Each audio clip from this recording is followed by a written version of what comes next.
उसे तूफान कहते हैं, वीरों की भूमि को हिंदुस्तान कहते हैं, हिंदुस्तान कहते हैं। परम माननीय डायरेक्टर सर, प्रिंसिपल सर, शिक्षक शिक्षिका एवं गांव से पधारे सभी गणमान्य व्यक्ति एवं छोटे और मेरे भाइयों एवं बहनों, मैं रिमझिम कुमारी क्लास 7 में पढ़ने वाली छात्रा हूँ।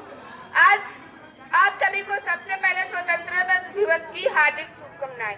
आज मैं स्वतंत्रता दिवस की शुभ अवसर पे कुछ अपने विचार आप सभी के साथ साझा करना चाहती हूँ।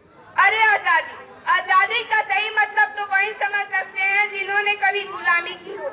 हम सौभाग्यशाली हैं जो स्वतंत्र भारत में जन्म लिया है।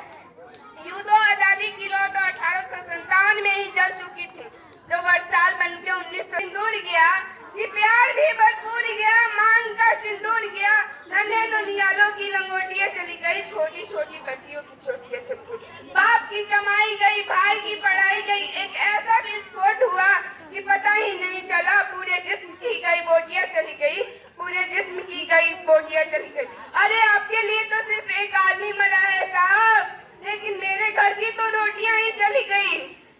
इस तरह पूरा परिवार अपना देशभक्ति साबित कर रहा था। जब देश लड़ जाने को, मर जाने को, मिट जाने को, यहाँ तक कि फांसी चढ़ जाने को कहता है।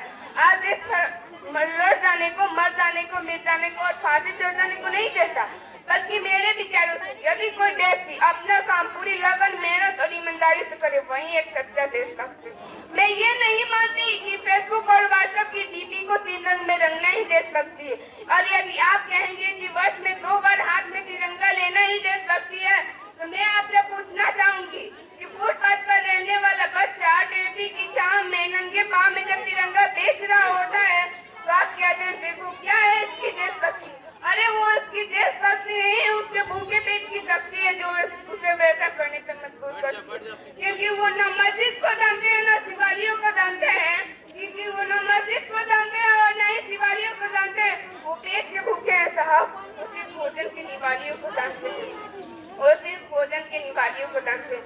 हमारे परिवार, हमारे समाज और हमारे राष्ट्र के समर्पण के प्रति भारी ये देशभक्ति, देशद्रोही के जीवन में आने वाला ये तूफान है देशभक्ति।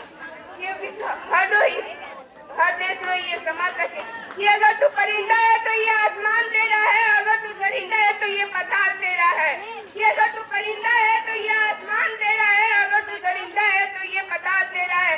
भाईचारे से रहना है तो रह इस धरती पे, नहीं तो ये कब्र भी तेरी है और ये कब्रिस्तान भी तेरा है, और ये कब्र भी तेरी है और ये कब्रिस्तान भी तेरा है। अब मैं बता दूं, महिला सुरक्षा माध्यम से हम आज भी चौथे पायलट से आते हैं, क्योंकि हम ना एक ऐसे समाज में जीते हैं जहाँ पे पत्थर की मूर्त को लगते हैं 56 लोग, भूखे नंगे तरफ से सो जाते हैं लोग, भूखे नंगे तरफ से सो जाते हैं। यही सच्ची देशभक्ति, यही सच्ची राष्ट्र है कि ना कोई सरकार मेरी है और ना ही कोई बड़ा सन्नाम मेरा है, कि ना कोई सरकार मेरी है और ना ही कोई बड़ा सन्नाम मेरा है। बस इतनी सी बात का गुरूर है मुझे, कि बस इतनी सी बात का गुरूर है मुझे कि मैं इस देश की हूँ और ये देश मेरा है, मैं इस देश की हूँ और ये देश मेरा है।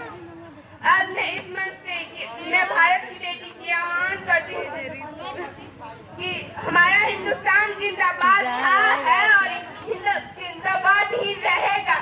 होगा हौसला सबके दिलों में, एक दिन पाकिस्तान भी जय हिंद कहेगा, अरे पाकिस्तान ही क्यों सारा जहां जय हिंद कहेगा, क्योंकि सारे जहां से हिंदुस्तान हमारा, सारा हिंदुस्तान हमारा। जय हिंद, जय भारत।